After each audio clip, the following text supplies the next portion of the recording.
What is HIV and AIDS?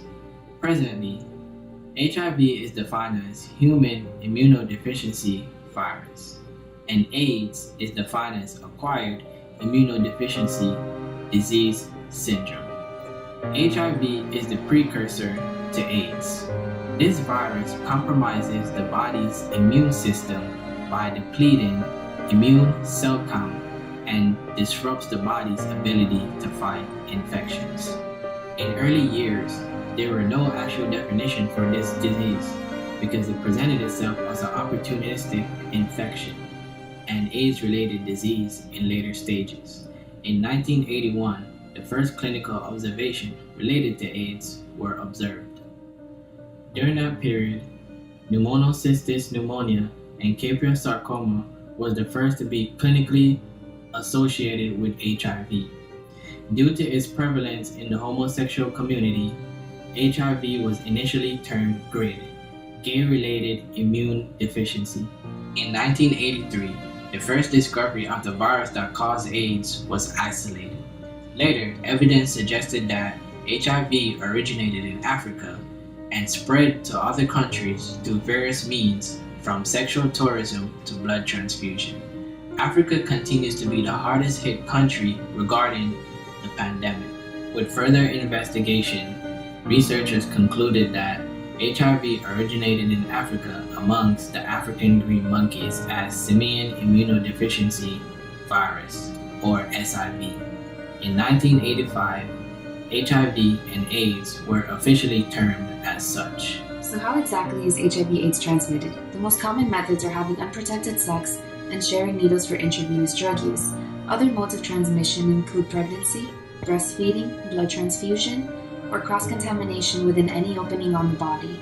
For transmission to occur, there has to be a high enough viral load in the blood, semen, anal fluid, vaginal fluid, or breast milk, and it has to come into direct contact with another person's mucous membrane or any damaged tissues in which target cells are present. In recent years, the US has experienced several outbreaks of new HIV diagnoses caused by using contaminated needles among intravenous drug users.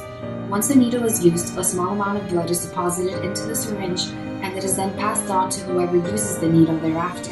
Despite these events, the most common method of transmission in the United States is male-to-male sexual contact for men and heterosexual contact for females.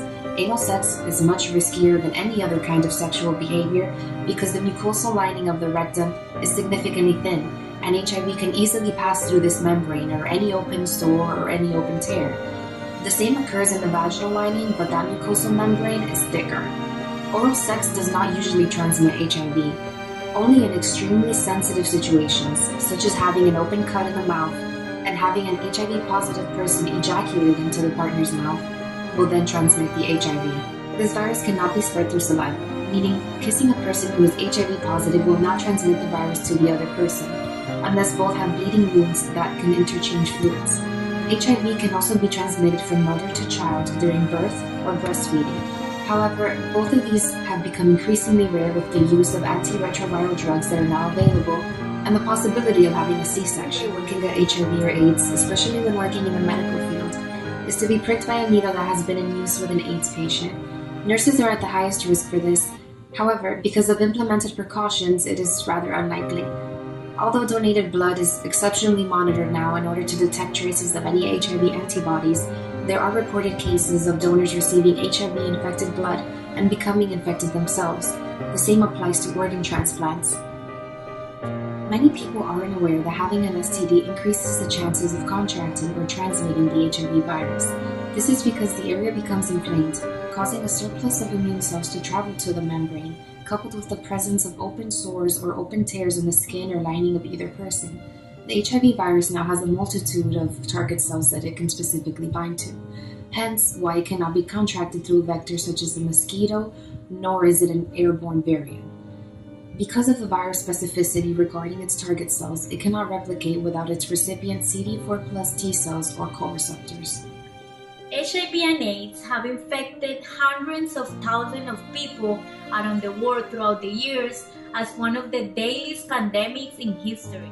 Despite our efforts, there's not been a successful way to raise awareness in our community so people know how easily they can be infected and how catastrophic this virus can be to one's health. Nowadays, many people believe that it's rare to contract this virus when in fact there is a high possibility, a high potential to contract it, and especially if you live in the state of Florida.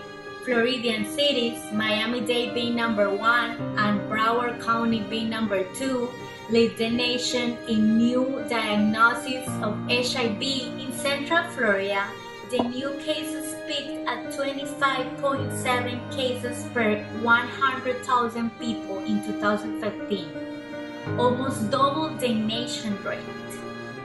In 2014, more than 2,000 deaths were reported thanks to HIV. And recent study shows that the new cases that appear each year in this state is not decreasing. In 2016, more than 4,000 people were diagnosed with HIV in Florida. But HIV is more prevalent and more centered demographics. Although more than half of the population is white, only 29% of new diagnoses in 2014 were among whites, compared to 47% diagnosed in the black community. We are individuals living in the same state, in the same community as these people. They are not just statistics. Do not take for granted your health and those that are around you. A major way to assist in the battle against HIV/AIDS is to educate ourselves and others on how to prevent transmission. As mentioned, the most common modes of transmission are vaginal sexual intercourse, anal sexual intercourse, and intravenous drug use. Transmission via sexual intercourse can be avoided completely by practicing abstinence. However, if you are sexually active, transmission can be prevented by using latex condoms. Condoms can be purchased at local drugstores and supermarkets, and there is no age limit to purchase them. Free condoms can be obtained at family planning centers like Planned Parenthood if you are unable to purchase them. Intravenous drug users share blood when they are exchanging needles. Intravenous drug users share blood when they reuse the same needles. To prevent this, users can participate in a needle exchange program if they're in an area where one is available. If not, the needles can be cleaned using an 8-step method that entails loading and discharging the needles twice with bleach and twice with water. It is important to get tested regularly to prevent transmitting the virus to others and seek help as soon as possible. Free testing is provided at local hospitals, medical clinics, and testing centers. You can find a location near you using the gettested.cdc.gov's website zip code search engine. A local option for free testing is the Fort Lauderdale Health Center, where HIV, STD, and STI testing is readily available. There are also at-home options for those who would like to be more discreet. An example is OraQuick. It tests for HIV antibodies in the blood through a finger stick sample. Other tests involve mailing specimens to a lab to be tested, and in return, the results get mailed to you. If you or the person you are sexually involved with are living with HIV/AIDS, it is important to take precautions. If you have HIV, you should be taking antiretroviral therapy, a combination of drugs that suppresses viral replication. If taken regularly, coupled with safe sex methods, it is known to reduce transmission by 96%. If you are involved with someone who is HIV positive, speak with your medical provider about PrEP, pre-exposure prophylaxis, such as Truvada. It is a once-daily pill that reduces HIV transmission by 44% and must be used with other safe sex methods. For those who have had possible exposure, there's PEP, post-exposure prophylaxis. It must be started within 72 hours of exposure to reduce chances of becoming HIV positive. So it is imperative to seek help as soon as possible. Education is the key to fighting HIV/AIDS. Believe it or not, to this day, many people have misconceptions about the disease. They're not entirely sure of how the virus is transmitted, what precautions to take, what the symptoms are, or even how to get help. As human beings, we need to spread the word in whatever way possible to help educate others. HIV/AIDS is not a curable disease, and life is not guaranteed despite the hard treatment. You can save a life by sharing your knowledge. There is a stigma surrounding HIV because of how it is transmitted and the demographic in which it was first identified, but people shouldn't be afraid or embarrassed to speak about it.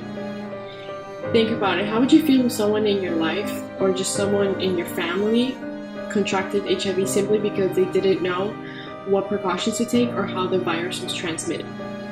Children and teenagers are the most vulnerable to this disease because of their lack of awareness and sense of invincibility. Because of the intersectional topics of politics and religious beliefs, most schools do not provide sexual education courses to students, rendering them more susceptible to HIV/AIDS. Educating the youth of today can lessen the transmissions of tomorrow by allowing kids to take necessary action. People have the misconception that only adults and homosexual men should have to know about this disease, but that's incorrect. There are statistics stating that children as young as 13 years old are contracting the virus. This means that we need to start educating our children at a younger age. There's no justified reason why this should be happening at all. The CDC sets goals for middle schools and high schools to include in their curriculum. Sadly, not even half of the schools in each state teach the topics the CDC recommends. In 2001, 64% of U.S. schools were required to teach prevention methods, and in 2014, it decreased to 41%. There is no one else to blame but ourselves for not implementing stronger policies. How are children expected to protect themselves from this disease if no one is teaching them? If parents or schools don't want to educate our children, then there are other ways we can spread knowledge. We currently live in a time where social media rules, so why shouldn't we take advantage of it? Also, social media doesn't have a defined age, anyone has access to it. For example, you can post an ad on Instagram informing people of where someone can get free HIV testing. An article can be posted on Facebook of how HIV/AIDS is transmitted and what precautions can be taken. Or you can post a tweet on Twitter on how there's anonymous testing and needle exchange programs for intravenous drug users. We have all seen the tobacco-free commercials where they show the terrible pictures of the damage cigarettes can do to us. So why isn't there a similar commercial for HIV/AIDS? This is something we should ask ourselves. How can we know the facts of how HIV/AIDS is transmitted and what precautions can be taken, yet that we're still living with the disease? Why are there still thousands of people infected each year?